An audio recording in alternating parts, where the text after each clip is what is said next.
Social Security. For decades, it's been called the third rail of American politics. You touch it when you're toast. But what if we've been arguing about the wrong thing this whole time? Based on one pretty provocative analysis, we're going to explore a huge question.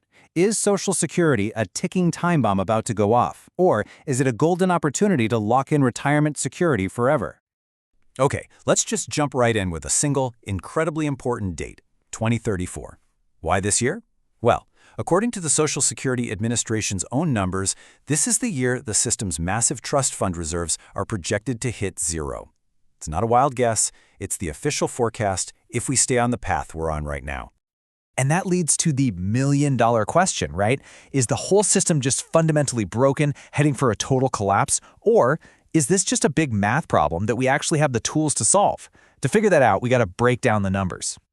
So, to really get what's going on, first we need to understand the basic plumbing of the system. Where does the money come from? Where does it all go? And what exactly are these trust funds that we hear about all the time?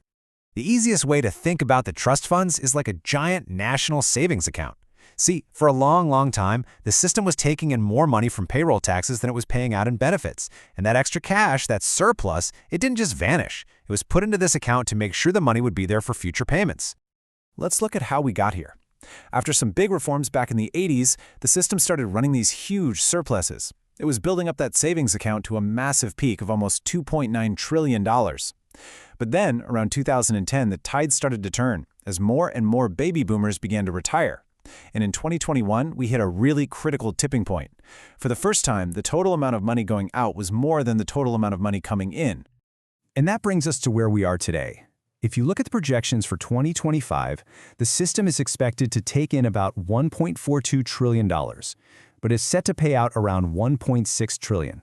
That gap right there, that is the entire problem in a nutshell.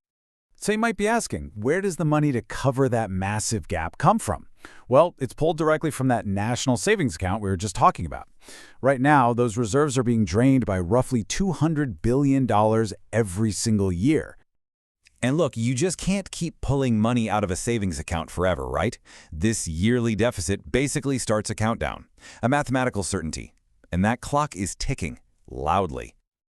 You do the math, and boom, it leads us right back to that date we started with. The current rate of spending will burn through that $2.9 trillion cushion in about a decade, landing us right back at 2034. Okay, so this is the really critical question. What actually happens when the piggy bank is empty?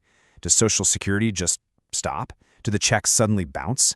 The reality is a little different, but honestly, it's no less dramatic. Now, even with zero in the reserves, money is still going to be coming in from everyone's payroll taxes. But here's the catch. By law, that's the only money the system is allowed to use to pay benefits. And that money, it's only enough to cover about 80% of what's been promised. So the law would force an immediate, automatic, across-the-board benefit cut of around 20% for every single person receiving Social Security. No exceptions.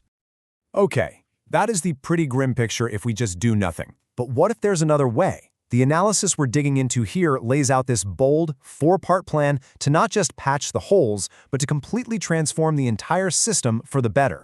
The whole plan is basically built on four main pillars. First, crack down on waste and fraud. Second, bring the technology and administration into the 21st century. Third, make some adjustments to who pays in and who draws benefits. And fourth, and this is the real game changer, completely change how the money is invested. Let's focus on that third step, because it's pretty much the engine for this whole vision. It proposes two huge changes. First, get rid of the wage cap on payroll taxes, so the highest earners contribute on all of their income, not just a portion of it. And second, phase out benefits for the wealthiest people who already have over $1.5 million in other assets. The estimate is that these two moves alone could bring in an extra $70 to $80 billion a year. But you have to understand, this isn't just about tweaking the numbers. It's a complete philosophical shift. The idea here is to stop treating Social Security like a simple checking account where money comes in and money goes out, and start treating it like a powerful national investment fund, one that's capable of generating real wealth over the long term. And that brings us to the payoff. What could this new invested system actually pull off? This is where the whole idea moves beyond just fixing a problem and starts creating a brand new future for retirement in America. The centerpiece of this whole thing is a single, incredibly powerful action: Take that new revenue and use it to invest $10,000 for every single child born in America. Just a one-time seed investment put into a broad market index fund and left to grow for their entire lives. And this is where you see the absolutely astonishing power of compound growth. Now, of course, market returns are never guaranteed. There's always risk involved. But if you look at the historical average return of the S&P 500, that initial 10 grand could be worth an incredible $1.4 million by the time that person is 50 and nearly $4 million by age 60. So, what does a number like that actually mean for a retiree? Well, at age 50, a person could get an annual benefit of over $100,000. If they wait just until 60, it jumps to over $200,000 a year. And maybe the most amazing part of this whole model, these benefits are paid only from the investment returns, meaning the original principal, that nest egg, is never even touched. In fact, the model projects returns so large that they could do way more than just fund retirement. The vision actually extends to a future where the extra profits from this national fund could be used to support other programs like Medicare, or maybe even start paying down the national debt. So, when you boil it all down, we're left with a pretty stark choice between two very different futures.